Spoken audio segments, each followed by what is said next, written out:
कहानी एक ऐसे घर से शुरू होती है जो काफी पुराना लगता है। उस घर में एक पर्सन और उसकी वाइफ को एक लोन शार्क के एक ग्रुप द्वारा पीटा जा रहा था। पर्सन की पैर को बहुत गर्म आयरन से जलाया गया था और उसके मुंह से खून बह रहा था।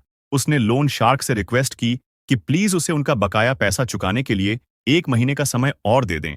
लेकिन हॉट आयरन पकड़े हुए लोन शार्क ने मुस्कुराते हुए पर्सन से कहा कि अगर वह किसी और का पैसा उधार लेता है तो उसे अपने ऑर्गन बेचकर उसे वापस चुकाना चाहिए। यही एक नॉर्मल इंसान को करना चाहिए।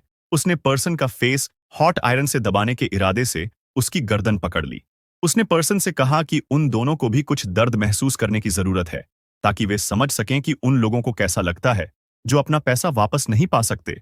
लेकिन जैसे ही वह पर्सन को गर्म करने वाला था, उसने पीछे से उसकी वाइफ को फोन प्रेस करते हुए देखा, भारी सांस लेते हुए और पूरे शरीर कांपते हुए। उसने तुरंत उसके हाथ से फोन छीन लिया। उसने उससे पूछा कि वह फोन के साथ क्या कर रही है, क्या वह कॉप्स को कॉल करने की कोशिश कर रही है? अगर ऐसा है तो कोई फायदा नहीं है।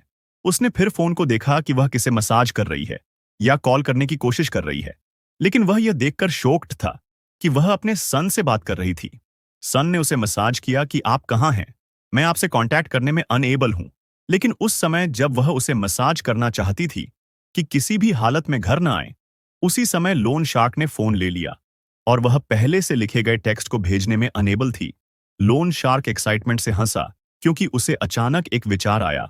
उसने उस पर्सन और उसकी वाइफ से कहा कि उन्हें पीटने के बजाय उसे उनके सन को पीटना चाहिए।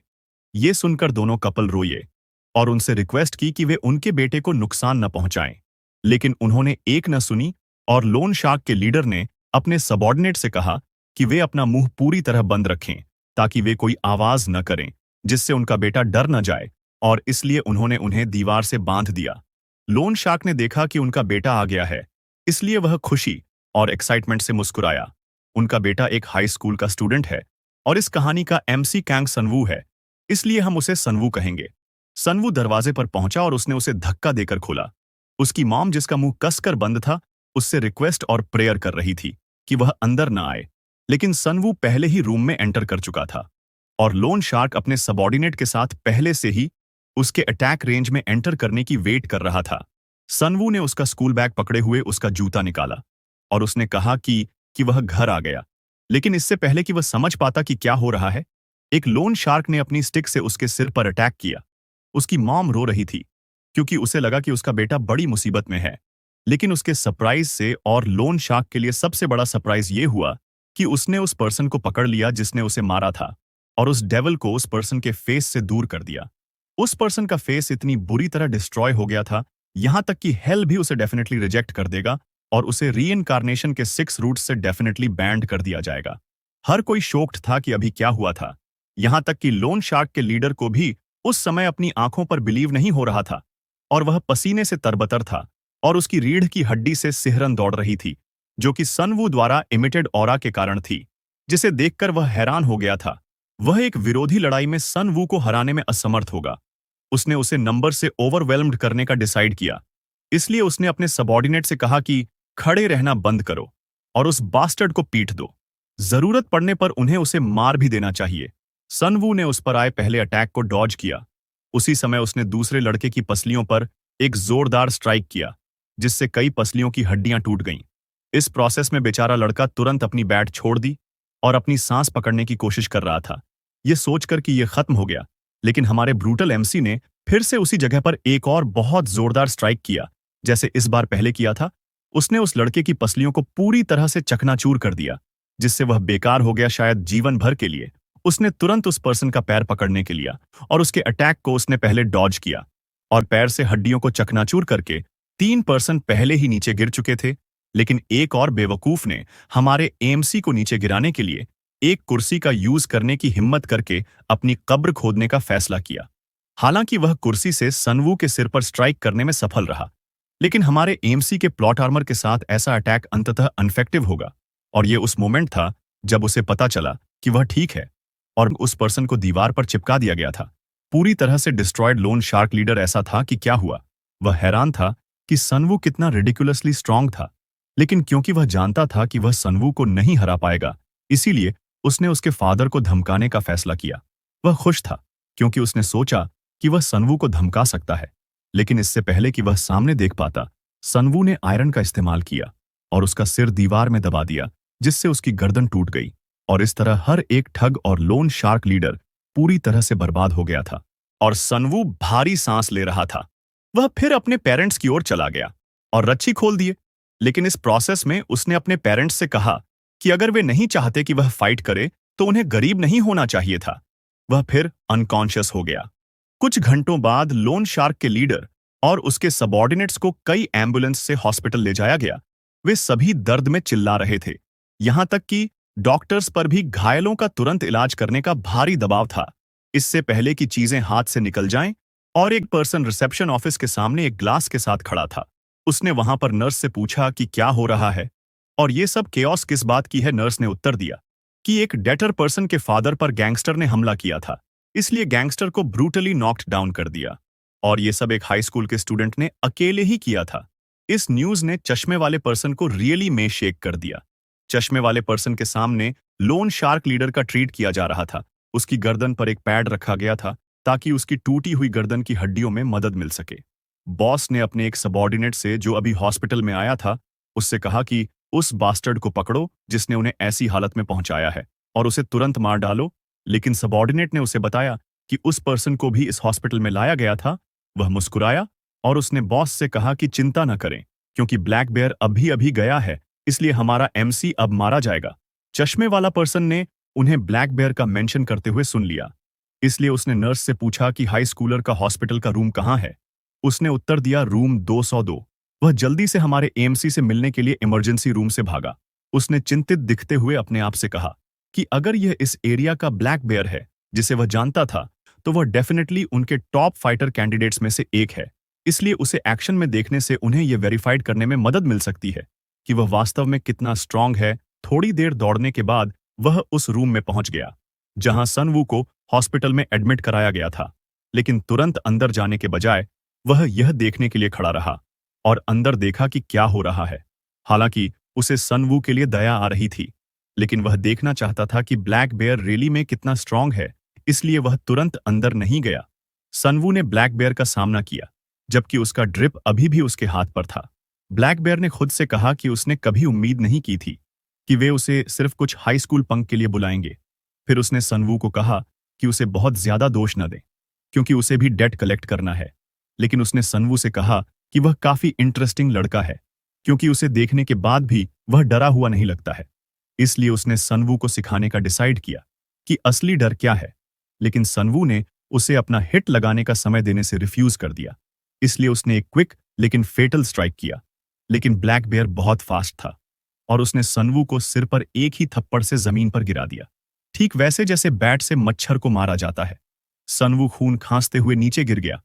उसी समय चश्मा वाला पर्सन ब्लैक बेयर की स्पीड से इंप्रेस हुआ, क्योंकि उससे इतना ही एक्सपेक्टेड था। ब्लैक बेयर ने मुस्कुराते हुए सनवू से कहा, बच्चे, चाहे तुम कितने भी क्रेजी क्यों ना हो, अगर तुम अपनी आंखें चौड़ी करके सीधे मेरी ओर दौड़ोगे तो मैं तुम्हें मार गिराने से खुद को नहीं रोक पाऊंगा।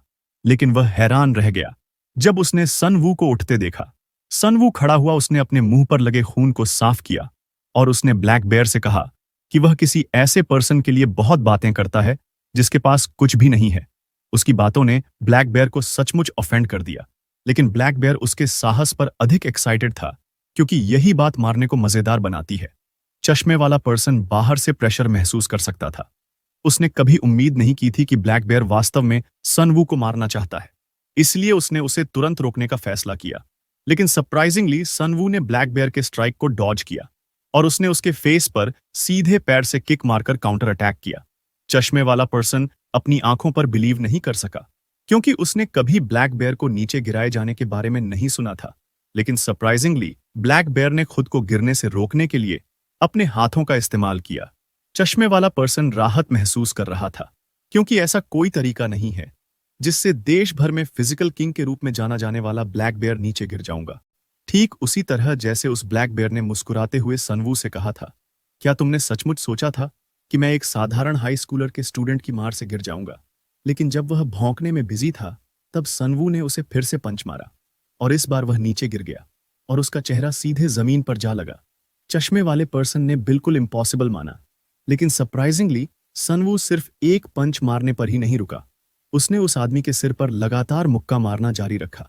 कम से कम उसकी खोपड़ी की हड्डियों का कुछ हिस्सा तोड़ दिया, लेकिन यह काफी घातक नहीं था। फिर ब्लैक बेयर ने सनवू को कमर से कसकर पकड़ लिया और सनवू को शॉक्ड कर दिया। उसने सनवू से कहा कि एक हाई स्कूलर के खिलाफ अपनी फाइनल मूव का यूज करना काफी डिसरिस्पेक्टफुल है। चश्मे वाले पर्सन ने ब्लैक बेयर की स्पेशल मूव बोन क्रशर को देखा, लेकिन उसके सरप्राइज से फाइट एंड होने से बहुत दूर थी। बोन क्रशर उसकी हड्डियों को कुचलने के लिए था, इसलिए उसने अपनी पकड़ की इंटेंसिटी बढ़ाने का फैसला किया और इस बार उसने सनवू से कहा कि वह उसे पूरी तरह से कुचल देगा। लेकिन उसे आश्चर्य हुआ कि उसे पता नहीं था कि सनवू की हड्डियां अभी तक क्यों नहीं टूट रही हैं, क्योंकि सनवू अभी भी खुद को खड़ा होने के लिए फोर्स करने की कोशिश कर रहा था और सनवू ने अपने सिर का इस्तेमाल बड़े आदमी की खोपड़ी को कुचलने के लिए किया। ब्लैक बेयर ने तुरंत सिर के स्ट्राइक के भारी प्रभाव के कारण अपनी ग्रिप ढीली कर दी।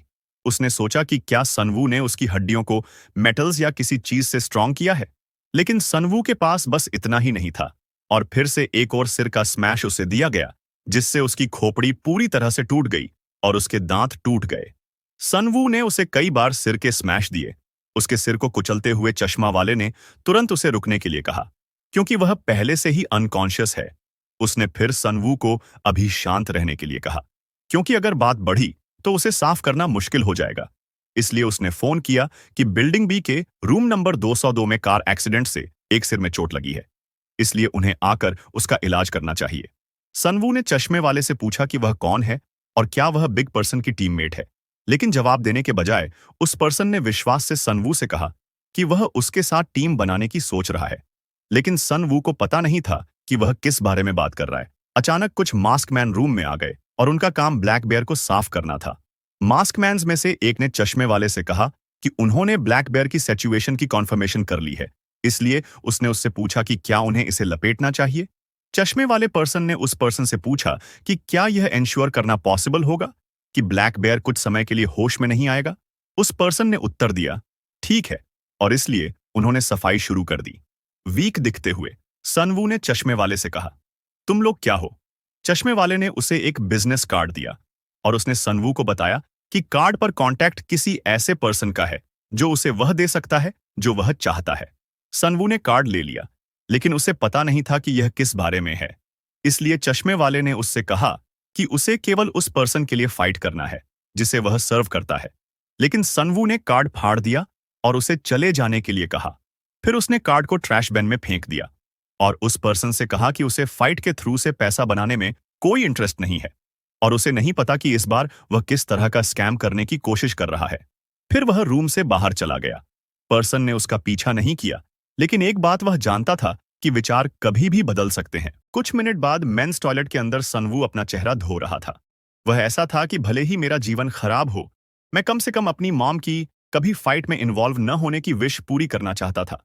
और तभी अचानक उसके फादर अंदर आए और उन्होंने उससे पूछा कि वह यहाँ क्या कर रहा है और उसे क्या लगता है कि वह ऐसी हालत में कहाँ जा रहा है।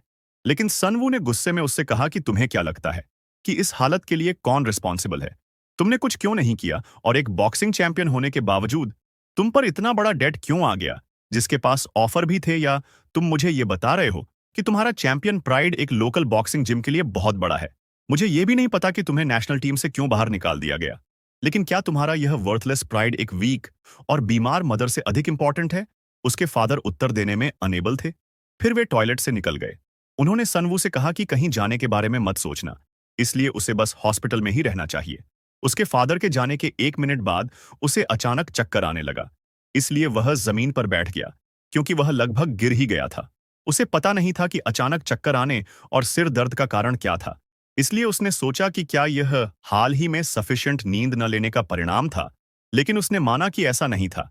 उसने अपने आप से कहा कि जब भी वह अपने फादर को देखता है तो उसका सिर हमेशा दर्द करता है, क्योंकि वह उनसे हेट करता है।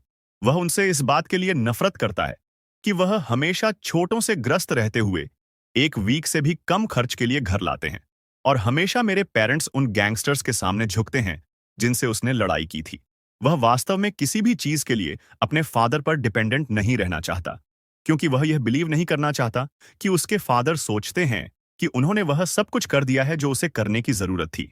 लेकिन उसे लगता है कि वह एक गड्ढे में डूब रहा है क्योंकि एक हाई स्कूलर के रूप में जो डीप सी में मछली पकड़ने वाली नाव पर भी नहीं चढ़ सकता, उसका जीवन बदलना इम्पॉसिबल है और वह डेली एक्सपेंसेस के लिए भी सफिशिएंट नहीं कमा सकता है, जबकि वह अपने दैनिक खर्चों को पूरा करने के लिए हार्डवर्क कर रहा था। उसकी बाइक डिलीवरी कंपनी डिस्ट्रॉय हो गई क्योंकि उसने अपने स्कूल के बुलीज के साथ खेलने से इनकार कर दिया था और उन बुलीज की बदौलत उसके फादर का डेट बढ़ता ही जा रहा है और वह घर नहीं छोड़ सकता और अपनी मॉम अबैंडन नहीं होता सकता। इसलिए उसका जीवन एक गड्ढे में है। लेकिन उसके सरप्राइज के लिए वह हॉस्पिटल के बेड पर होश में आया। उसने तेज सिर दर्द महसूस किया, इसलिए उसने सोचा कि क्या वह फिर से अनकॉन्शियस हो गया है और उसे यह भी पता नहीं था कि कब उसे एक अलग रूम में ले जाया गया। फिर उसने अपना फोन निकाला यह देखने के लिए कि वह कितने समय से सो रहा था। लेकिन जैसे ही उसने अपने फादर का मैसेज देखा, उसका मूड खराब हो गया। इसलिए उसने मैसेज खोलकर पढ़ा। उसके फादर ने उससे कहा कि उन्हें लगता है कि आखिरकार आज रात उसके लिए सनवू को सब कुछ बता देने का समय आ गया है। लेकिन सनवू को लगा कि वह और क्या छिपा रहा था। उसने तब अपनी मॉम को देखने का डिसाइड किया। उसने अपने फादर के थ्रू अपनी मॉम को फोन किया और उसने पूछा कि उसकी मॉम कैसी है। लेकिन सरप्राइजिंगली उसके फादर ने उसे घर न जाने के लिए कहा क्योंकि वहां गैंगस्टर छिपे हुए हैं, इसलिए यह बहुत डेंजरस है। उसने सनवू को हॉस्पिटल में रहने के लिए कहा क्योंकि वही था जिसने उसे अलग नाम के तहत एक अलग हॉस्पिटल के रूम में पहुंचाया था, इसलिए उसे वहां सेफ रहना चाहिए। लेकिन सनवू घबराते हुए उससे पूछा कि उसकी मॉम कहां है। उसके फादर ने उसे बताया कि उसकी मॉम पुलिस स्टेशन के पास एक मोटेल में छिपी हुई है, इसलिए उसे उसकी चिंता नहीं करनी चाहिए। और क्योंकि वह लंबे समय तक फोन पर नहीं रह सकता था, उसने सनवू से कहा कि वह फिलहाल इधर उधर न जाए और इसलिए उसने एक पल की चुप्पी के बाद फोन रख दिया। सनवू ने जो कुछ भी हो रहा था उसके लिए खुद को दोषी ठहराया क्योंकि अगर उसने उन गैंगस्टर के साथ मीज नहीं किया होता तो चीजें इतनी खराब नहीं होती और इसलिए उसने पहले अपनी मॉम को खोजने का फैसला किया। लेकिन जब वह भागने वाला था तभी उसे अपने फादर का फोन आया। उसने फोन उठाया, लेकिन फोन पर जो पर्सन था वह उसके फादर नहीं थे। पर्सन ने तब सनवू से पूछा कि क्या वह मिस्टर कैंग का सन है। सनवू ने जवाब दिया, हाँ, लेकिन आप कौन हैं? तब पर्सन ने घबराकर सनवू से कहा कि उसके फादर के गिरने के बाद से चीजें वास्तव में खराब हैं और बेहोश है। सिचुएशन रियली बहुत खराब थी क्योंकि ऐसा लगता है कि उसके फादर वर्क एक्सीडेंट के कारण कई हड्डियों और पसलियों के टूटने के कारण गिर गए थे। कुछ घंटों बाद इंटेंसिव केयर यूनिट में सनवू अपने फादर को देख रहा था जो हेविली इंजर्ड थे और हॉस्पिटल में एडमिट थे और अनकॉन्शियस थे। उनके फादर के इलाज के डॉक्टर इंचार्ज ने उन्हें बताया कि सर्जरी बहुत मुश्किल है। अकेले सर्जरी की फीस 100 मिलियन से अधिक होगी और सर्जरी के बाद एक्सपेंसिव ट्रीटमेंट्स और रिहैबिलिटेशन लागत के कई साल होंगे। और सब कुछ की कॉस्ट के बाद सनवू फूट फूट कर रोने लगा क्योंकि उसे नहीं पता था कि क्या करना है और न ही अपने फादर के मेडिकल एक्सपेंसेस के लिए इतनी बड़ी अमाउंट कहां से लाएगा।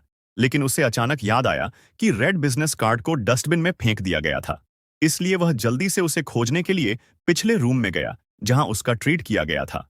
और कुछ मिनट तक दौड़ने के बाद वह रूम नंबर 202 में पहुंचा। लेकिन उसे आश्चर्य हुआ कि डस्टबिन में कुछ भी नहीं था क्योंकि ऐसा लगता था कि उसे फेंक दिया गया है। इसलिए वह फूट फूट कर रोने लगा और जो कुछ हुआ उसके लिए खुद को दोषी ठहराया। उसने रोते हुए अपने फादर से माफी मांगी क्योंकि दुख की उस घड़ी में वह कुछ नहीं कर सकता था। उसने रोते हुए कहा कि अगर वह मर जाता तो बेहतर होता। लेकिन अचानक चश्मा पहने पर्सन वहां पहुंचा और उसने सनवू से पूछा कि क्या वह रेड बिजनेस कार्ड ढूंढ रहा है। तो उसने सनवू से पूछा कि क्या उसने अपना विचार बदल लिया है। ये सुनकर सनवू ने तुरंत उससे पूछा कि वह कितना दे सकता है। उस पर्सन ने अपने चश्मे को छूते हुए जवाब दिया कि कम से कम 10 अरब एक अगर वह जीतता है, और भले ही वह नहीं जीतता है, जब तक वह पॉपुलैरिटी हासिल करता है तो वह बहुत पैसा कमा सकता है। इसलिए उसने सनवू से पूछा कि क्या वह उनके साथ एक ऑफिस के अंदर काम करने में इंटरेस्ट रखता है। दूसरे सीन में चश्मे वाले पर्सन ने सनवू को सिग्नेचर करने के लिए रिक्वेस्ट किया। उसने सनवू से कहा कि वह इसे पढ़ने का समय ले और जब वह तैयार हो जाए तो उसे सिग्नेचर करना चाहिए। सनवू ने उन डॉक्यूमेंट्स को उठाया और उसने कॉन्ट्रैक्ट पर फाइटिंग वार्ड लिखा देखा तो वह जानने को क्यूरियस था कि यह क्या है। उस पर्सन ने उसे बताया कि यह एक सीक्रेट अंडरग्राउंड फाइटिंग टूर्नामेंट है जहां हॉस्पिटल से रिसीव्ड वेरियस डोपिंग ड्रग्स द्वारा प्रदान की गई ऑसम फिजिकल एबिलिटीज वाले फाइटर कंपटीशन करते हैं। सनवू यह सुनकर हैरान था कि वे डोपिंग कर रहे हैं, लेकिन उसने उस पर्सन से कहा कि वह इस तरह की चीजें नहीं करता। लेकिन उस पर्सन ने फिर भी उसे डोपिंग ड्रग्स दिखाने का डिसाइड किया। उसने सनवू को बताया कि यह सिर्फ एक नॉर्मल डोपिंग ड्रग नहीं है। प्रकार के आधार पर यह मौत के कगार पर खड़े एक बूढ़े आदमी को भी मॉन्स्ट्रसली स्ट्रांग बना सकता है। ऑफ कोर्स डोपिंग ऑप्शनल है, मैंडेटरी नहीं है।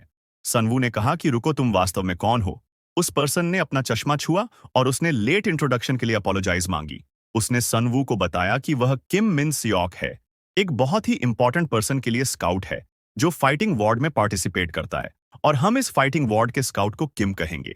सनवू को पता नहीं था कि वह किस तरह का स्काउट है, लेकिन किम ने उनसे कहा कि इस टाइम इंपॉर्टेंट बात डोपिंग है, न कि उनकी पहचान। उन्होंने सनवू से कहा कि ऐसा एक भी फाइट नहीं है जो डोपिंग के बिना जीता हो, लेकिन सनवू अभी भी डोपिंग नहीं करने पर अड़े थे। इसलिए किम ने उनसे कहा कि वह अब डोपिंग के बारे में बात नहीं करेंगे, क्योंकि अरीना में एंटर करने के बाद वह इसके बारे में और अधिक सुनेंगे। सनवू ने कहा कि यह पर्सन मेरी बिल्कुल भी नहीं सुन रहा है, मुझे डोपिंग में कोई इंटरेस्ट नहीं है। किम ने सनवू को यह बताने का डिसाइड किया कि फाइटिंग वार्ड में चीजें कैसे काम करती हैं। इसलिए उन्होंने सनवू से कहा कि अगर वह टूर्नामेंट पास कर लेते हैं और टॉप 20 में जगह बना लेते हैं, तो उन्हें उस समय एक स्पॉन्सर चुनने का मौका मिलेगा। वह अपने स्पॉन्सर के रूप में अपने द्वारा रिप्रेजेंटेशन किए जाने वाले बहुत इंपॉर्टेंट पर्सन को चुन सकते हैं और उनके साथ विक्ट्री तक दौड़ सकते हैं। यह इतना सिंपल है। सनवू ने उनसे कहा कि उन्हें वह सब मिल गया है जो वह कह रहे हैं, इसलिए उसे पैसे दे देने चाहिए, क्योंकि उसे केवल वही चाहिए। लेकिन किम ने उससे कहा कि वह जो मांग रहा है वह एक प्रॉब्लम होगी, क्योंकि उसे केवल टूर्नामेंट के थ्रू से पेमेंट मिल सकता है। सनवू नाराज था, उसने गुस्से में अटैक किया। वह ऐसा था, क्या तुम अभी मुझसे मजाक कर रहे हो? फिर मैं तुम्हारे साथ काम क्यों करूं अगर मुझे एश्योरेंस के तौर पर पेमेंट नहीं मिल सकता है? लेकिन किम ने उसे शांत रहने के लिए कहा। उसने सनवू से कहा, आपको अपने पेरेंट्स की सर्जरी के लिए और उन्हें सेफ रखने के लिए पैसे चाहिए। सनवू ने सरप्राइजिंगली उससे पूछा कि वह इसके बारे में कैसे जानता है, लेकिन किम ने कोई जवाब नहीं दिया, बल्कि उसने सनवू से कहा कि जब तक वह अपने बॉस के लिए फाइट करता है, वे उसके पेरेंट्स की सेफ्टी, उनकी सर्जरी और ट्रीटमेंट की कॉस्ट का ध्यान रखेंगे, और यहां तक कि डेट रिकवरी करने वालों को भी दूर रखेंगे। सनवू उसके शब्दों से भावुक हो गया, इसलिए उसने किम से कहा कि मैं तुम पर कैसे ट्रस्ट कर सकता हूं। लेकिन बात करते समय उसे अचानक अपनी मॉम का कॉल आया। उसने फोन उठाया और तुरंत उससे पूछा कि क्या कुछ गड़बड़ है। उसकी मॉम ने उसे बताया कि उसने सुना है कि उसने अपने फादर के हॉस्पिटल की फीस पे किया है और उसने बॉडीगार्ड भी भेजे हैं। सनवू खुद हैरान था, क्योंकि उसे पता नहीं था कि उसने यह सब कब किया। लेकिन किम ने उससे कहा कि वह केयरफ्री हो सकता है, क्योंकि उसके पेरेंट्स के लिए एक सेफ हाउस पहले से ही तैयार कर दिया गया है। उसने सनवू से कहा, ऑनेस्टली हमारे पास तुम्हारे अलावा कोई अदर ऑप्शंस नहीं है। सनवू ने साथ खेलने का फैसला किया। उसने अपनी मॉम से कहा कि वे लोग वही हैं जिन्हें उसने भेजा है, उसे बस वही करना चाहिए जैसा वे कहते हैं, और वह जल्द ही आ जाएगा। इसलिए उसने उससे कहा कि वह बाद में उसे वापस कॉल करेगा, और उसने कॉल काट कर दी। उसने फिर सीरियसनेस से किम से कहा कि प्राइस 10 अरब होने के लिए क्या बेट पर लगा है। किम ने जवाब दिया कि उसने सनवू को बताया कि 10 अरब सिर्फ बेस प्राइस है। यह इस बात पर डिपेंड करता है कि लोग उस पर कितना बेट लगाते हैं। टोटल अमाउंट बढ़ सकती है। एक विनर तो 15 अरब से अधिक घर ले गया। सनवू ने इसे एक बहुत बड़ी अमाउंट माना। किम ने उससे कहा कि उसके लिए इसे कमाना भी पॉसिबल है, क्योंकि फाइटर्स पर लगाए गए बेट की तुलना में यह वास्तव में काफी छोटा है। लेकिन उसने उससे कहा कि इसके लॉसेस भी हैं। उसने कहा कि कई कॉम्पिटिटर या तो डिसेबल हो जाते हैं या अपनी जान गंवा देते हैं। वास्तव में पिछले टूर्नामेंट के केवल 10% कॉम्पिटिटर ही ठीक ठाक बाहर निकले थे। सनवू ने कहा कि यह पागलपन है, इतने सारे लोग कैसे मर सकते हैं और यह पब्लिक को पता नहीं है। किम ने कहा कि यह बिल्कुल सही है, क्योंकि इतने सारे लोग मर जाते हैं कि सीक्रेट छिपाकर रखता है। और एक बार जब आप इस डॉक्यूमेंट्स पर सिग्नेचर करते हैं, तो पहली चीज जो हम करते हैं वह है डेथ का बहाना बनाना। उसने जो कहा वह सनवू के लिए बहुत बड़ा सरप्राइज था। उसने सनवू को बताया कि हॉस्पिटल टूर्नामेंट की होस्टिंग करता है, क्योंकि यह डेथ का बहाना बनाने के लिए सबसे अच्छी जगह है। किम ने कहा कि आप किसी स्पेसिफिक प्लेस पर रूम पर पकड़े जाने या अपने नाम से खरीदारी करके अपनी डेथ का बहाना बनाकर भी भाग ले सकते हैं। उसके बाद कोई डेथ नहीं होती। वे फ्रॉड नहीं कर सकते, चाहे वह डिसअपियर होना हो, गिरने से होने वाली इलनेस हो या मेडिसिन का साइड इफेक्ट्स हो। सनवू ने तब कहा, और अगर मैं इसकी भी रिपोर्ट करता हूं तो आप मुझे यह सब क्यों बता रहे हैं? किम ने उत्तर दिया, तुमको एक ड्रग एडिक्ट के रूप में साबित करना मुश्किल नहीं है। क्या तुम्हें लगता है कि कोई भी पर्सन एक पागल पर्सन पर बिलीव करेगा? जो एक ऐसे टूर्नामेंट की रिपोर्ट कर रहा है जो एग्जिस्टेंस में ही नहीं है। इसके अलावा आपकी रिपोर्टिंग चिंता का विषय नहीं है, क्योंकि रिपोर्ट करने से बहुत पहले ही तुम्हारे डेथ अनाउंस कर दिया जाएगा। और यही हॉस्पिटल सिस्टम की ब्यूटी है। उसके बाद उन्होंने सनवू को एक बार फिर बताया कि उसका पार्टिसिपेट करना पूरी तरह से उसकी चॉइस है, और इसलिए उन्होंने उससे पूछा कि क्या वह अब डॉक्यूमेंट्स पर सिग्नेचर करना चाहेगा, क्योंकि ज्यादातर लोगों को सोचने के लिए कुछ दिन लगते हैं। लेकिन सरप्राइज की बात है कि सनवू को एक दिन की जरूरत नहीं है, क्योंकि उसने पहले ही डॉक्यूमेंट्स पर सिग्नेचर करने का डिसाइड कर लिया था। लेकिन उसने किम से कहा कि वह एंश्योर करे कि वह अपना प्रॉमिस निभाए, और इसीलिए किम ने एक डेविलिश स्माइल दी। लेकिन सनवू को आश्चर्य हुआ कि उसके पीछे से एक नर्स अपीयर हुई और उसे इंजेक्शन लगा दिया। हालांकि उसने स्ट्रगल करने की कोशिश की, लेकिन अनकॉन्शियस होते हुए किम ने उससे कहा, चिंता मत करो, यह सिर्फ तुम्हें अरीना में ले जाने के लिए एनेस्थीसिया है। याद रखो, सनवू, तुम्हारे पेरेंट्स की देखभाल केवल तब तक की जाएगी जब तक तुम कंपटीशन में भाग ले रहे हो, इसलिए अपनी वाइनिंग इंश्योर करो और अपनी सभी प्रॉब्लम्स को हल करो। और बस ऐसे ही वह अनकॉन्शियस हो गया, और कुछ मिनट बाद वह धीरे धीरे अपनी कॉन्शियसनेस वापस पा रहा था। उस मोमेंट उसने सोचा कि वह मर चुका है, क्योंकि उसे कोई पता नहीं था कि क्या हो रहा है, और न ही वह प्लेस जहां वे उसे ले जा रहे हैं, क्योंकि उसे बिस्तर पर ले जाया जा रहा था। लेकिन जब उसने वह रूट देखा जिसमें उसे ले जाया गया था, उसने उस पर्सन से कहा जो उसे धक्का दे रहा था, और उसने कहा, मैं कहाँ हूं। उस पर्सन ने उससे कहा, चुप रहो और चलते रहो, क्योंकि उसे जल्द ही पता चल जाएगा कि यह हेल कहाँ है। और यहीं पर यह एपिसोड एंड होता है। अगर आपको यह एक्सप्लेनेशन वीडियो पसंद आई है तो लाइक, सब्सक्राइब और नोटिफिकेशन बटन को तोड़ना ना भूलें। आप इस एक्सप्लेनेशन वीडियो के बारे में अपने ओपिनियन भी कमेंट कर सकते हैं। फिर दूसरे सीन में होसन ग्रुप कंपनी के वाइस चीफ चा योनवो के ऑफिस के अंदर दिखाया जाता है, और हम इस वाइस चीफ योनवो को बुलाएंगे योनवो। और किम ने अपने बॉस योनवो को सनवू के बारे में बताया, और फिर योनवो ने किम से कहा, क्या तुमको रियली में लगता है कि हमारे रिप्रेजेंटेटिव फाइटर के रूप में एक हाई स्कूल के स्टूडेंट का यूज करना समझ में आता है, भले ही उसने ब्लैक बियर को मार गिराया हो। किम ने अपने चश्मे को छूते हुए कहा, ऑफ कोर्स।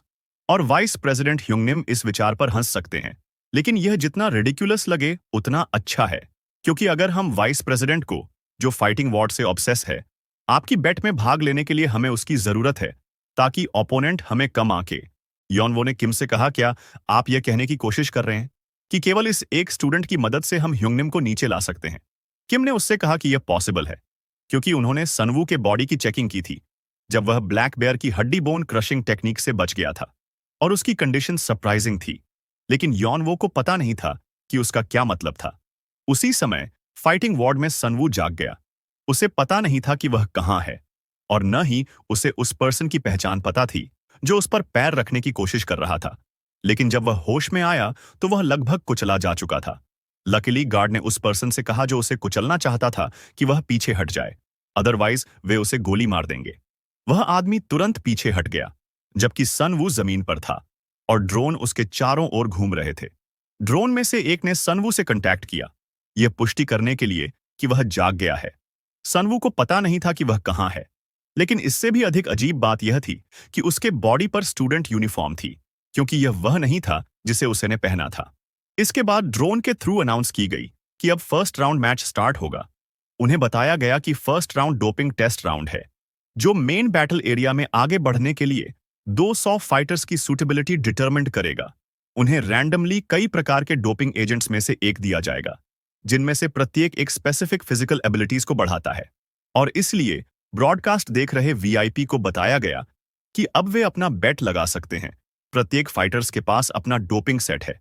दूसरी ओर लड़का एक्साइटमेंट से अपने आप को इंजेक्शन लगाने के लिए अपनी डोपिंग गन ले गया, जबकि सनवू अपने आप से कह रहा था कि उसने अपने पेरेंट्स से किया प्रॉमिस पहले ही तोड़ दिया है कि वह फाइट नहीं करेगा, और स्कूल से ग्रेजुएट करने का प्रॉमिस किया था।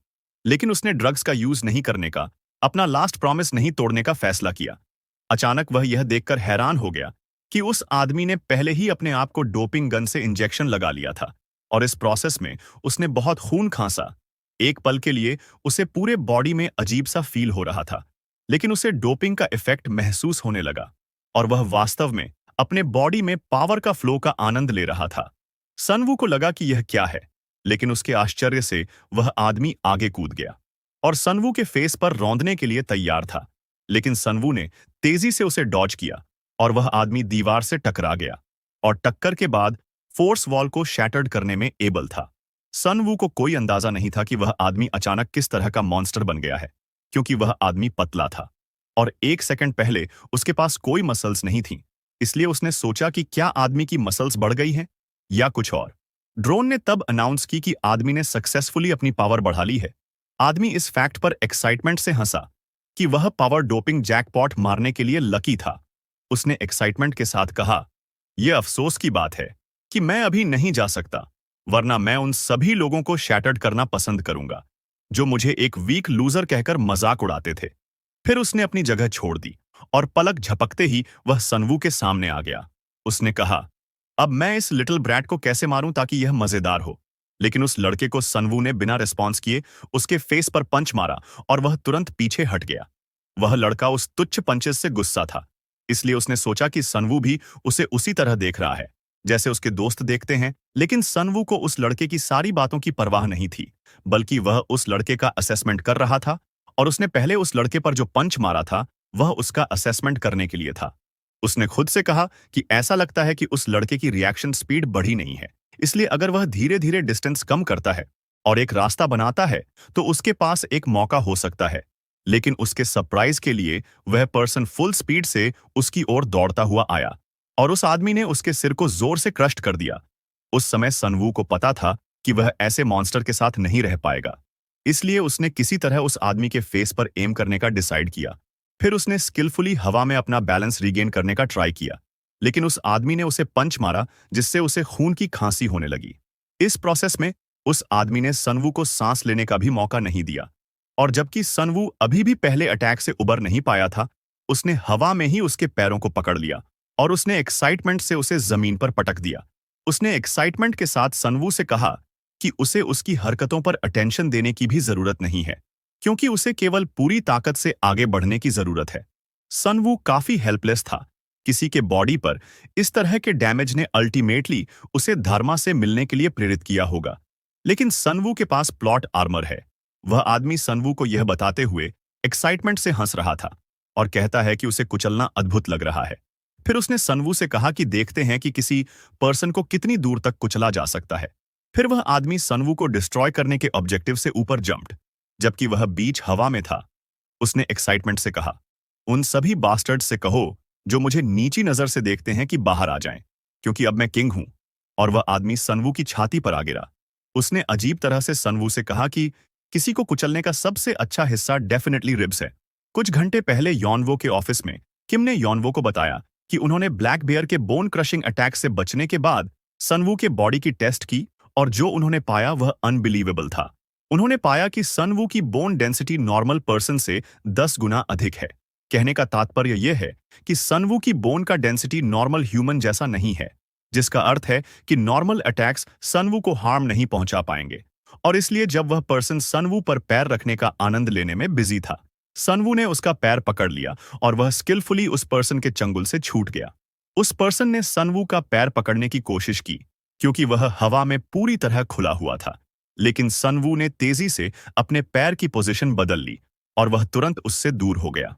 वह पर्सन सरप्राइज था कि सनवू बिना डोपिंग के भी कैसे ठीक है, लेकिन उसने अपनी वीकनेस को एक्सेप्ट करने से इनकार कर दिया, बल्कि उसने इसे अपने बॉडी का अभी तक डोपिंग की फीलिंग से पूरी तरह से वेल एडजस्ट न होने का रिजल्ट माना।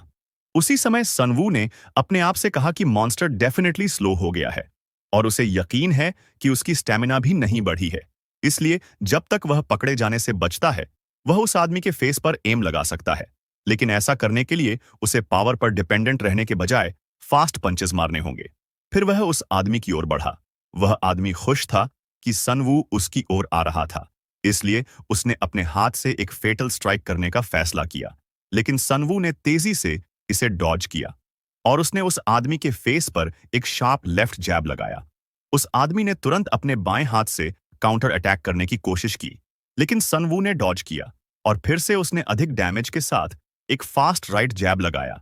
उस आदमी ने एक पल के लिए वहां बैलेंस खो दिया, लेकिन सनवू ने उसे सांस लेने का भी समय नहीं दिया और लगातार कई जैब लगाए जब तक कि वह आदमी अनकॉन्शियस होने वाला नहीं लगा। सनवू ने यह गोल्डन चांस देखा और सिर्फ एक बड़ा अटैक करके फाइट ओवर करने का फैसला किया। और जैसे ही वह बड़ा अटैक करने वाला था, उस आदमी को सेंसेस आ गया और उसने मुस्कुराते हुए सुनवू के हाथ पकड़ लिए, जैसे कि वह इसी पल का वेट कर रहा था। उसने मजाक उड़ाते हुए सुनवू से कहा, मैंने आखिरकार तुम्हें पकड़ लिया है। तुम इतने एक्साइटेड थे कि यह भी नहीं समझ पाए कि मैंने तुम्हें इंटेंशनली मुझे मारने दिया। लेकिन सनवू ने उससे कहा, तुमने ऐसा क्यों सोचा कि मैंने तुम्हें जानबूझकर मुझे पकड़ने नहीं दिया? फिर उसने उस आदमी से पूछा कि क्या वह जानता है कि कैंगरू बड़ा अटैक करने से पहले अपने ओपोनेंट्स की आर्म्स को क्यों पकड़ते हैं। और इससे पहले कि वह आदमी समझ पाता कि क्या हो रहा है, धमाका हो गया। सनवू ने एक इंसेन भरी एक्रोबैटिक्स की और उस आदमी को एक जोरदार पैर के स्ट्राइक से फेटली इंजर्ड कर दिया, जिससे वह आदमी तुरंत जमीन पर गिर गया। इस बार उस आदमी को पता नहीं था कि क्या हो रहा है, क्योंकि वह अपना बॉडी उठाने में अनेबल था। उसने गुस्से में अटैक किया और वह ऐसा था कि धिक्कार है, मेरा बॉडी ऐसा क्यों है? मैं ऐसे आदमी के खिलाफ इस तरह स्ट्रगल नहीं कर सकता, जिसने डोपिंग भी नहीं की है। उसने फिर डोपिंग को देखा और उसने एक और डोपी लेने का फैसला किया, क्योंकि ऐसा लग रहा था कि पहला उसे कंट्रोल करने के लिए इनफ नहीं था। सनवू ने उसे एक और शॉट लेने की कोशिश करते देखा और तुरंत उसे रोकने का डिसाइड किया, क्योंकि वह डोपिंग शॉट था जो उसे दिया गया था। लेकिन इससे पहले कि सनवू उस आदमी तक पहुंच पाता, उस आदमी ने पहले ही खुद को इंजेक्शन लगा लिया था। ड्रोन ने अनाउंस की कि स्टेमिना डोपिंग सक्सेसफुली लागू की गई है, और ऐसे ही उस आदमी ने हवा में सनवू पर अटैक कर दिया, जिससे सनवू को बहुत सारा खून खांसने को मिला। वह यहीं नहीं रुका, उसने गुस्से में सनवू को हवा में ही पकड़ लिया और उसे सीधे जमीन पर पटक दिया।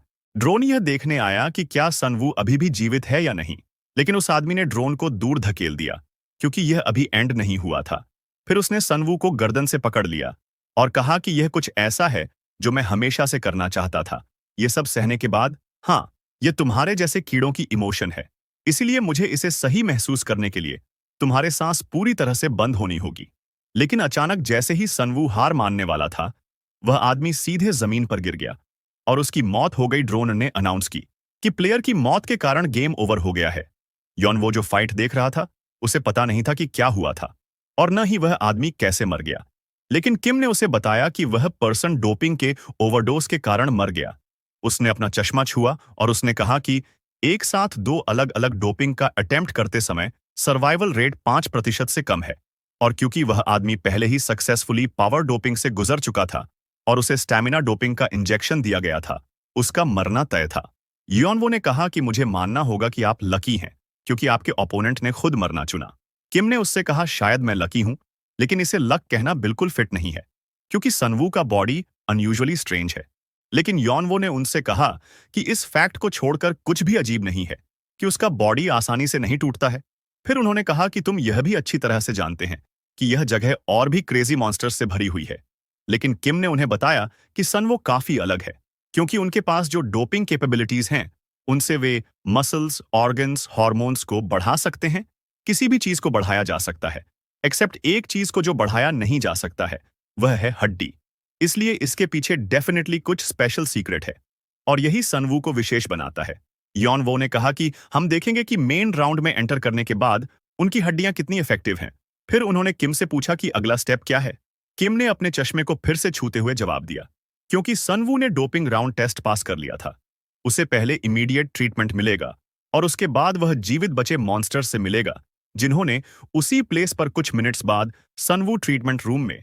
सनवू वरीड फीलिंग से अपने आप से यह कहते हुए बैठ गया कि वह आदमी वास्तव में उसकी वजह से मरा था, लेकिन उसने इतना वीक मेंटालिटी नहीं रखने का फैसला किया, क्योंकि वह वही था जो उस आदमी को नीचे गिराने की कोशिश करते हुए लगभग मर गया था, और इसलिए उसे हर पॉसिबल एफर्ट करने की जरूरत है, क्योंकि वह अकेला है जो अपने पेरेंट्स को बचा सकता है।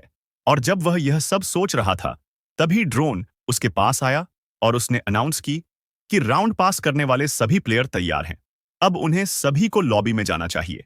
वहां मौजूद एक अटेंडेंट ने उसे बताया कि अब से गाइड उन्हें वह सब कुछ समझाएगा जिसके बारे में वह क्यूरियस है, और जब तक वह गाइड का फॉलो करता है तब तक वह ठीक रहेगा। उसे यह भी वार्निंग दी गई थी कि कोई सिली काम न करे, क्योंकि सभी गाइड डेडली वेपन से लैस हैं, और इसलिए उसे ड्रोन द्वारा लॉबी में ले जाया जा रहा था, जो चलते समय उसका गाइड बन रहा था। उसने सोचा कि आखिर वह जगह कहाँ है। शायद यह किसी प्रकार की अंडरग्राउंड केव है। उसने अपने आप से कहा कि वे वास्तव में यह इंश्योर कर रहे हैं कि वे भागने के बारे में भी न सोचें। वह ऐसा था कि काश मैं कम से कम यह जांचने के लिए फोन कर पाता कि क्या मॉम ठीक हैं। इसलिए उसने बचने का फैसला किया, चाहे कुछ भी हो, क्योंकि कम से कम उन्होंने प्रॉमिस किया था कि जब तक वह फाइट में भाग ले रहा है तब तक उसके पेरेंट्स सेफ रहेगा। लेकिन वह काफी चिंतित था क्योंकि यहाँ की लड़ाई उसकी इमेजिनेशन की गई फाइटर्स जैसी नहीं थी। बाहर लोगों को लग रहा होगा कि वह एक टेरिफाइंग मॉन्स्टर है, लेकिन यहां तक कि स्ट्रीट पंक दूसरे लेवल पर हैं। इसलिए उसने सोचा कि लॉबी में असेंबल्ड मॉन्स्टर्स कितने बदतर हैं। गाइड ने उसे बताया कि वह प्लेयर लॉबी में आ गया है, इसलिए दरवाजा खुला और वह अंदर चला गया। एक अनाउंसमेंट की गई कि सभी प्लेयर लॉबी में एंटर कर चुके हैं, इसलिए वे 124 प्रतिभागियों के साथ गेम स्टार्ट करेंगे। उन सभी को मॉनिटर के सामने ब्रीफिंग के लिए इकट्ठा होने के लिए कहा गया था, जो जल्द ही शुरू होने वाली थी। सनवू ने खुद से कहा कि ये मॉन्स्टर क्या है। वे पहले राउंड में मिले लोगों से पूरी तरह से अलग लेवल पर हैं, इसलिए उन्होंने ऑफिशियल मैच स्टार्ट होने तक रेडर के नीचे रहने का फैसला किया, यदि वह यूजलेस फाइट से, अननेसेसरी इंजरीज से बचना चाहता है। लेकिन सरप्राइजिंगली कोई उसके पास आया। पर्सन ने सनवू से कहा, अरे हाई स्कूल के लड़के, तुम यहां तक कैसे पहुंच गए? क्या इस बड़े भाई को तुम्हारे साथ थोड़ी देर खेलना चाहिए? सनवू ने कहा कि मैं इस यूनिफॉर्म में किसी की नजरों से ओझल नहीं रह सकता। इसलिए उसने इच्छा जताई कि उन्हें पहले ही ब्रीफिंग शुरू कर देनी चाहिए, क्योंकि वह उसी समय किसी भी अननेसेसरी फाइट में इन्वॉल्व नहीं होना चाहता था। जोकर और क्रैब्स जैसे दिखने वाले लड़कों का दूसरा ग्रुप हंस रहा था। जोकर वाले ने क्रैब्स वाले से कहा कि उसने सुना है कि हाई स्कूल के लड़के ने क्वालिफाई कर लिया है, क्योंकि उसके ओपोनेंट ने पहले राउंड में उसके ही डोपिंग का ओवरडोज ले लिया था। क्रैब्स वाले ने कहा कि उसने तो अभी तक डोप भी नहीं किया है। फिर उसने सनवू के साथ कुछ मजा करने का फैसला किया, क्योंकि वह ऊब गया था। लेकिन जोकर आदमी घबरा गया और उससे कहा कि वह अपना सिर नीचे रखे और दूर चले जाए, क्योंकि ऐसा लग रहा है कि कोई और पहले से ही उस पर नजर रख रहा है। किसी ने पीछे से सनवू को बुलाया। उस पर्सन ने सनवू से कहा, जब कोई पूछे कि क्या तुम खेलना चाहते हो तो तुम्हें जवाब देना चाहिए। फिर उसने अपना हाथ सनवू के सिर पर रखा। उसने उससे कहा कि अगर उसने जवाब नहीं दिया तो वह उसे मार देगा। सनवू ने कहा, हाँ, इन पागलों के बीच जीवित रहने के लिए मुझे और भी पागल बनना होगा। फिर वह तेजी से उस आदमी पर हमला करने के लिए मुड़ा, क्योंकि वह आदमी उस पर हमला करने वाला था। लेकिन उसके आश्चर्य में एक आदमी उसके बचाव के लिए आया और बड़े आदमी को रोक दिया। आदमी ने बड़े आदमी से कहा कि रुको। बड़ा आदमी ऐसा था कि अब क्या होगा। हालांकि बड़ा आदमी के हाथ को कसकर दबा रहा था, लेकिन आदमी ने कोई रिस्पॉन्स नहीं दिखाई, बल्कि उसने बड़े आदमी से कहा कि हमारे एमसी को जाने दो, क्योंकि वह सिर्फ एक यंग स्टूडेंट है। फिर उसने फोर्सफुली उसका हाथ खींच लिया। बड़े आदमी ने उससे कहा कि क्या यह तुम्हारे जैसा आदमी है, जिसके एक हाथ में नशा है और वह इतने कमजोर आदमी पर मुझसे कंपीट करने की कोशिश कर रहा है?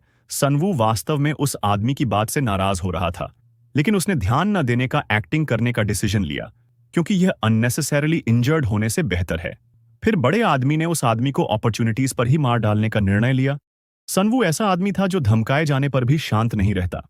लेकिन उनके सबसे बड़े सरप्राइज में उन्होंने ड्रोन से गोली की आवाज सुनी, और जिस पर्सन को नीचे गिराया गया वह बड़ा आदमी था।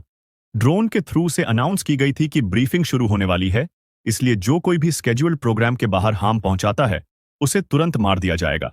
सनवू ऐसा था कि लानत है, वे बिना किसी वार्निंग के लोगों को इतनी आसानी से मार देते हैं। क्या कोई वास्तव में यहां जीवित रह सकता है? लेकिन उनके आश्चर्य में एक मास्क मैन द्वारा स्क्रीन के थ्रू अनाउंस की गई थी। पर्सन ने उनसे कहा कि डोपिंग टेस्ट राउंड से सर्वाइव करने वालों को बधाई। आपने अभी अभी एक ऐसा इवेंट पूरा किया है जहां जब तक आप जीवित रहते हैं कोई एलिमिनेट नहीं होता था।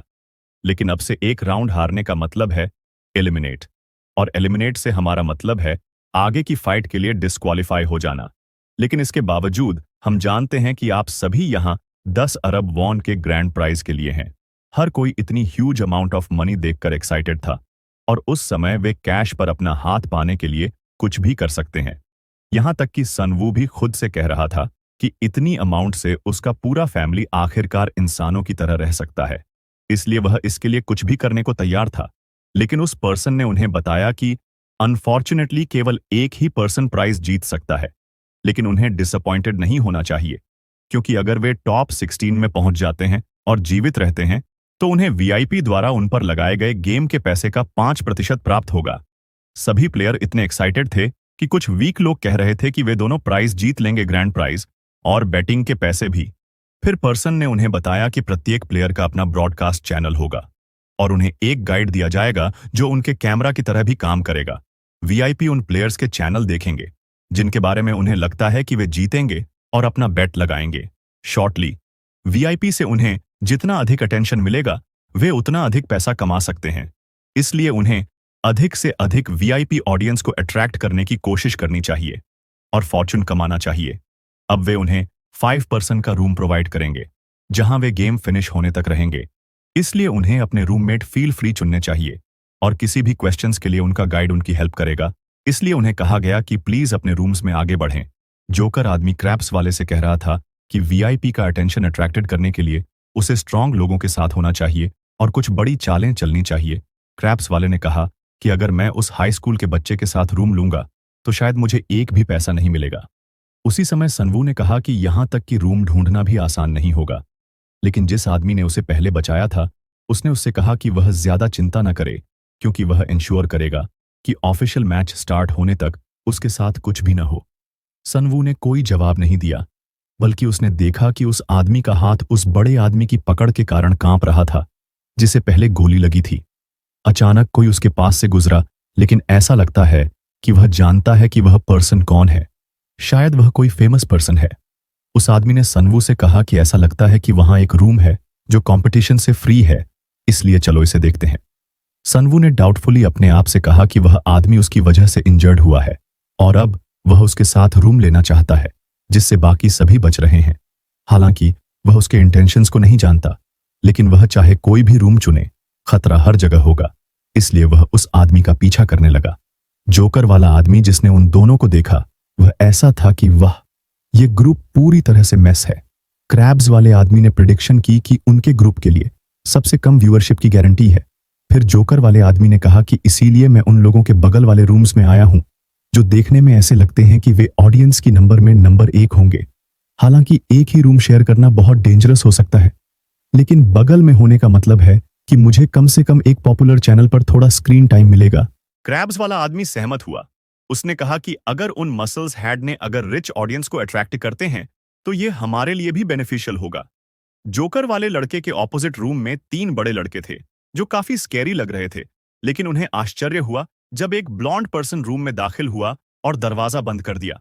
वह बड़े लड़कों की ओर चला गया और उसने उनसे कहा कि जिस प्लेस पर वे बैठे हैं वह अच्छा लग रहा है, इसलिए क्या वे प्लीज रास्ते से हट सकते हैं। बड़े लड़कों में से एक आगे आया और उसने कहा कि कैमरा भी चालू नहीं है और आपने दरवाजा बंद कर दिया है। ऐसा लगता है कि तुम मरना चाहते हो, और इसलिए उसने ब्लॉन्ड गाय पर अटैक करने के लिए अपने बाएं हाथ से अटैक किया। लेकिन ब्लॉन्ड गाय ने अपनी 2 फिंगर्स का यूज किया और उसने उस लड़के की गर्दन के सबसे वीक पॉइंट पर हैवी स्ट्राइक किया और उसे कुछ ही सेकंड में नीचे गिरा दिया। और जिस पॉइंट पर उस पर अटैक किया गया था वह पूरी तरह से ट्विस्टे हो गया। अदर बिग गाइज शॉक में थे। तब ब्लॉन्ड गाय ने उनसे पूछा कि क्या कोई और उसका ग्रीटिंग्स एक्सेप्ट करना चाहता है, बट वे फियर के कारण उत्तर नहीं दे पाए। ब्लॉन्ड गाय ने उनसे कहा कि अच्छा, ऐसे ही चुप रहना बेहतर है, क्योंकि जिस पर्सन का मैं ग्रीट करना चाहता हूं वह कोई और है। ब्लॉन्ड गाय का नाम हान मिन्सू है, एज 19, और हम इस ब्लॉन्ड गाय को मिन्सू कहेंगे। कुछ घंटे बाद एक ब्रिज पर एक कार के अंदर किम ने यॉन वो को बताया कि ऐसी इंफॉर्मेशन है कि फर्स्ट वाइस प्रेसिडेंट पिछले टूर्नामेंट चैंपियन चोई मचुन के साथ फिर से टीम बनाएंगे। यनवो का कहना था कि डेफिनेटली वह उसका यूज करने जा रहा है और कोई भी उसे जीत नहीं सकता। मेरे ऑल्टरनेट जिसका ऑप्शन सिर्फ एक हाई स्कूलर है। किम ने उससे कहा कि अगर अनवू टॉप 16 में जगह बना पाता है तो वह दूसरे डोपिंग राउंड से गुजरने में एबल हो जाएगा। इस बात की पूरी पॉसिबिलिटी है कि वह अपने बॉडी के साथ हाईएस्ट लेवल की ग्रोथ अचीव्ड कर लेगा, क्योंकि उसकी हड्डियां पहले से ही एक कॉमन मैन की तुलना में 10 गुना अधिक स्ट्रांग है। और अगर वह एडिशनल डोपिंग के साथ सक्सेस होता है तो वे एक रिकॉर्ड ब्रेकिंग मॉन्स्टर का बर्थ देख सकते हैं। लेकिन यॉन वो ने उनसे कहा कि ऐसा होते देखने के लिए उन्हें पहले उसे अपने पार्टी में रखना होगा, क्योंकि उन्हें चिंता है कि अदर वीआईपीज उसे छीनने की कोशिश कर सकते हैं।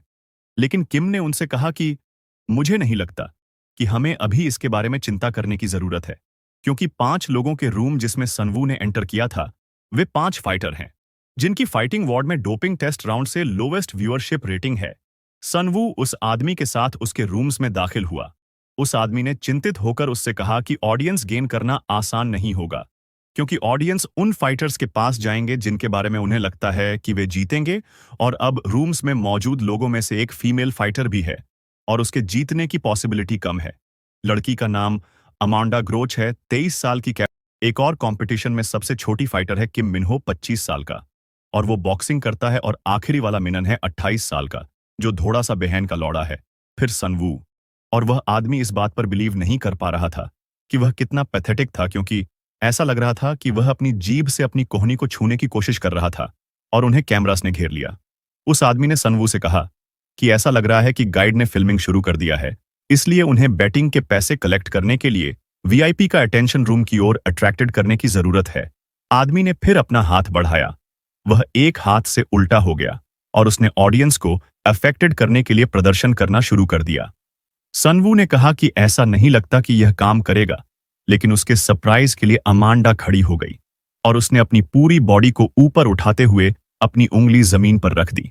सनवू बिलीव नहीं कर सका कि कोई बिना गति के सिर्फ एक उंगली के साथ अपने पूरे बॉडी को उठाने में केपेबल है, और इसलिए आदमी और अमांडा ने कंपीट करना शुरू कर दी कि सबसे तेज कौन है। मिन्हो ने उनसे कहा कि स्ट्रेंथ दिखाना मूर्खों के लिए है। फिर वह पूरी गति से आगे और पीछे जंप किया, और दूसरी तरफ मीनन ने आखिरकार अपनी जीभ से उसकी कोहनी को टच कर ही लिया। हर कोई ऑडियंस का अटेंशन अट्रैक्ट के लिए एक या दूसरे काम कर रहा था। सनवू ने कहा कि यह क्या है, यह तो अमेजिंग लगता है, लेकिन मैं इसे देखकर इडियट की तरह क्यों फील कर रहा हूं। लेकिन उसके आश्चर्य में स्क्रीन पर एक अनाउंसमेंट दिखाई दी। यह अनाउंस की गई थी कि 124 व्यक्ति का टूर्नामेंट ब्रैकेट अब पूरा हो गया है। वे सभी यह देखकर हैरान थे कि वे किसके अगेंस्ट फाइट करेंगे, और दूसरे सीन में सनवू काई नाम के एक लड़के के अगेंस्ट फाइट करेगा। ये देखकर होसन ग्रुप के यॉनवो ने किम से पूछा कि क्या काई नाम का लड़का वास्तव में इतना ग्रेट है। फाइटर्स की लिस्ट देखने के बाद किम ने उन्हें बताया कि काई ने लेटवाई फाइटर के रूप में अपने दिनों से एक भी हार नहीं खाई है, लेकिन यॉनवो को पता नहीं था कि लेटवाई से उसका क्या मतलब है, इसलिए किम ने समझाने का फैसला किया। किम ने कहा कि यह कई पहलुओं में मुआय थाई के सिमिलर एक बर्मीज मार्शल आर्ट है, हालांकि कुछ अंतर हैं जो इसे और भी ब्रूटल बनाते हैं और अधिक इंजरीज का कारण बनते। यॉनवो का कहना था कि क्या मुआय थाई पहले से ही उन कुछ डेंजरस गेम्स में से एक नहीं है जिसमें कोहनी और घुटने से स्ट्राइक करने की अलाउ है। लेकिन किम ने उन्हें बताया कि लेटवी में इससे भी अधिक की अनुमति है। न केवल वे बिना ग्लव्स के लड़ते हैं, बल्कि सिर से स्ट्राइक करने की भी अनुमति है। इसलिए अगर कोई अपने ओपोनेंट के फेस या सिर पर अपने माथे से स्ट्राइक करता है, जो बॉडी की सबसे स्ट्रांग हड्डियों में से एक है, तो इससे फेटल इंजरी लग सकती है। यही कारण है कि इसे मोस्ट फाइटिंग टूर्नामेंट्स में बैंड किया गया है। लेकिन लेटवी का रियल डेंजर फैक्टर कहीं और है, जिसमें सिर के पीछे और रीढ़ की हड्डी पर स्ट्राइक करने की परमिशन इंक्लूडेड है। इसलिए काई को पॉसिबली फाइटिंग वॉर्ड्स में सभी पार्टिसिपेंट्स के बीच सबसे रियल कॉम्बैट एक्सपीरियंस था, और अपने प्रोफेशनल करियर के बाद भी उन्हें एक ऑर्गेनाइजेशन द्वारा स्काउट किया गया था, और उनके लिए लड़ना जारी रखा। उन्हें स्काउट किया गया क्योंकि ऐसा लगता था कि रिंग में लड़ना उन्हें सेटिस्फाई करने के लिए सफिशिएंट नहीं था। इसलिए उन्होंने लड़ाई के लिए इनफेमस स्ट्रीट फाइटर्स की तलाश शुरू कर दी, जिसने उस ऑर्गेनाइजेशन का अटेंशन अट्रैक्ट किया जिसके साथ वह काम कर रहे हैं। फिर यॉनवो ने किम से पूछा कि क्या सनवू वास्तव में उनके जैसे किसी के अगेंस्ट जा सकता है। लेकिन किम को भी नहीं पता, क्योंकि वह यह जानने के लिए भी क्यूरियस है। उसने अपने चश्मे को छुआ, और उसने कहा कि अब तक सनवू ने केवल लोन रिकवर करने वालों और ब्लैक बेयर जैसे किसी पर्सन से लड़ाई की है, जिसने पहले कभी मार्शल आर्ट्स में प्रशिक्षण नहीं लिया था। 5 पर्सन्स रूम के फाइटिंग वार्ड में सनवू अपने बॉक्स से जागा और रिलीफ फील कर रहा था, और वह सोच रहा था कि वह कितनी देर से सो रहा था। लेकिन उसने देखा कि उसका बॉडी इतना लाइट महसूस कर रहा था। यह सिर्फ लाइटनेस की भावना नहीं थी, उसे पहले भी ऐसा महसूस हुआ था जब वह ब्लैक बेयर से लड़ने के बाद उठा। उसे भी यही एहसास हुआ कि वह और स्ट्रांग हो गया है। वह आदमी जाग गया। उसने सनवू से कहा कि सरप्राइज होने की कोई जरूरत नहीं है, क्योंकि मसल्स का पहले की तुलना में स्ट्रांग होना नेचुरल है जब उन्हें लिमिट तक पुश किया जाता है, और वे बिना किसी परमानेंट डैमेज के ठीक हो जाती हैं। उसने कहा कि ऐसा लगता है कि आपने शायद पहले कभी खुद को इस तरह लिमिट तक नहीं पुश किया है। सनवू ने सरप्राइज भाव से खुद से कहा कि वह आदमी सही है, क्योंकि वह पहले से ही अपनी लिमिट तक फाइट कर रहा था। जब वह ब्लैक बेयर से लड़ा, उसे यह भी नहीं पता था कि उसने यह कैसे किया। तो आदमी ने उससे कहा कि मसल्स के एक तरफ तुम्हारी रिकवरी अनयूजुअली फास्ट लगती है। शायद तुम्हें किसी प्रकार की रिकवरी डोपिंग का सामना करना पड़ा है। सनवू ने उस आदमी से कहा कि वह कल से किसी चीज के बारे में क्यूरियस था। उसने उसकी मदद करने के लिए इंजर्ड होने का रिस्क क्यों उठाया। आदमी ने पीला चेहरा बनाकर उत्तर दिया कि सनवू उसे अपने बेटे की याद दिलाता है। वह दुखी था, क्योंकि अगर वह एक बेहतर पिता होता तो उसका बेटा लोन शार्क के साथ इतने कर्ज में नहीं फंसता। इसलिए वह पहले लोन का पेमेंट करके चीजों को ठीक करने के लिए यहां है। लेकिन जब उसने सनवू को अकेला देखा तो वह अपने बेटे के बारे में सोचने से खुद को रोक नहीं सका, जिसे उसने निग्लेक्टेड और रूइंड कर दिया। इसलिए वह सिर्फ खड़ा नहीं हो सकता था और कुछ नहीं कर सकता था। लेकिन सनवू ने उसे अपना समय बर्बाद करना बंद करने के लिए कहा। उसे बस जीवित रहना चाहिए और अपने असली बेटे की केयर करनी चाहिए, क्योंकि अगर वह मर गया तो इनमें से कोई भी बात मायने नहीं रखती। हालांकि आदमी उसके शब्दों से भावुक हो गया था, लेकिन वह अभी भी परवाह नहीं करता है और वह किसी भी समय सनवू की मदद करने के लिए तैयार है। लेकिन उनके आश्चर्य के लिए साइको मोनिन इस फैक्ट पर नाराज था कि वह मेन अरीना में नहीं है। वह ऐसा था कि लानत है, मैं वह पर्सन हूं जो अपनी कोहनी को अपनी जीभ से छू सकता है, तो मुझे क्यों नहीं चुना गया। उसी समय उस आदमी ने सनवू से कहा, मैंने सुना है कि सबसे अधिक दर्शकों वाले मैच मेन अरीना में होते हैं और बाकी डोपिंग राउंड अरीना में होते हैं। लेकिन बात यह है कि मोनिन को छोड़कर हम सभी के मेन अरीना में होने का मतलब है कि हमारे ओपोनेंट्स सबसे पॉपुलर मॉन्स्टर्स में से कुछ हैं। लेकिन सनवू ने इसे एक अच्छी बात माना, क्योंकि यह सभी वीआईपी का ध्यान एक साथ उनके कमरों में खींचने का मौका है। आदमी ने हैरान चेहरे के साथ सुनवो से कहा, तुम अपने हास्यास्पद चेहरे के साथ चंचल हो। तभी साइको मोनिन सनवू के सामने आया, जिसने उसे डरा दिया। उसने सनवू को बताया कि मेन अरीना सिर्फ ऑडियंस को गैदर करने के लिए नहीं है। यह वह जगह है जहां 16 वीआईपी पर्सनली दिखाई देते हैं और वे रियल पावर्स हैं जो दुनिया को चलाती हैं। और सीन शिफ्ट होती है और हमें रात जंगल में कहीं एक घर के बाहर भीड़ थी। 3 कारें थीं जिनकी रोशनी चालू थी। उस घर के अंदर किम और यॉनवो एक आग के सामने खड़े थे। यॉनवो ने किम से कहा, मुझे लगा कि मैं मेन अरीना की ओर जा रहा हूं, लेकिन इस गंदी जगह का क्या है। किम ने उससे कहा कि फाइटिंग वार्ड का लोकेशन एक मिस्ट्री है जो केवल ऑर्गेनाइजर्स को पता है, इसीलिए वे शायद एक हिडन प्लेस में मिलना चाहते हैं। लेकिन ऐसा लगता है कि उनके अलावा कोई और सनवू के चैनल में इन्वॉल्व हो गया है। यॉनवो ऐसा था कि अचानक कोई हमारे आसपास क्यों झांक रहा है। लेकिन उनके आश्चर्य के लिए किसी ने बिल्डिंग के ऊपर से उन्हें बताया कि ऐसा लगता है कि किसी तरह की मिसअंडरस्टैंडिंग हुई है। वह पर्सन 19 साल की एक लड़की थी जिसका नाम सियूनियन है, होसेन ग्रुप की सबसे छोटी बेटी। उसने उनसे कहा कि वह सिर्फ सनवू नाम के स्टूडेंट में इंटरेस्टेड है और इससे ज्यादा कुछ नहीं। इसलिए ऐसा नहीं है कि वह उन्हें देख रही थी। यॉनवो वास्तव में इस फैक्ट से नाराज था कि उसे कंपनी से बाहर निकाले हुए ज्यादा समय नहीं हुआ है और अब वे चूहों की तरह उसका पीछा कर रहे हैं। किम ने तब कहा कि ऐसा लगता है कि यंग लेडी ने बॉस में डीप इंटरेस्ट ली थी और ऐसा लगता है कि उसके कुछ अल्टीरियर मोटिव्स हैं। यॉनवो ने उससे कहा कि उसके लिए चुपचाप चले जाना ही बेहतर है, क्योंकि वह जो भी प्लान बना रही है वह काम नहीं करेगी। लेकिन उनके सरप्राइज के लिए एक ड्रोन और एक कार उन्हें लेने आई और उन्हें फाइटिंग वार्ड्स के मेन अरीना में लेने के लिए आई। अगर आप लोगों को इस सीरीज में मजा आया है तो like, share and subscribe button को तोड़ना न भूलें। आप चैनल की ग्रोथ में मदद करने के लिए इस एक्सप्लेनेशन वीडियो के बारे में अपनी ओपिनियन भी कमेंट कर सकते हैं।